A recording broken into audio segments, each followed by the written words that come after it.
Welcome to Sweet Life Beat Life. We hope this video helps. You start by opening Google Images or a standard Google search and locating the picture you want.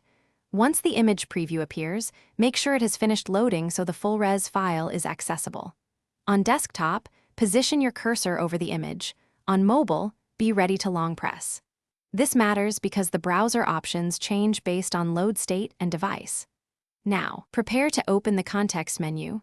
Right-click on desktop or long press on mobile to reveal the copy link options. Once the context menu is visible, select the option that points to the image file. Copy image address or similar. This gives a direct image URL rather than the page URL. If your browser only offers open image in new tab, choose that and then copy the address from the address bar. This prevents copying a redirect or a search result link.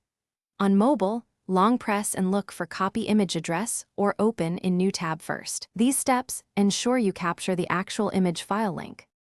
Finally, paste the copied URL into a new tab to verify it points to the image file. Look for JPG, PNG, web, or similar at the end. If you get a redirect or the search results page instead, open the image in a new tab and copy the final address from the bar. If the image is embedded or protected, use Inspect or Developer Tools to find the file URL. If permissions block copying, check site terms or use a screenshot as a fallback. Thanks for watching. Consider subscribing if we helped you.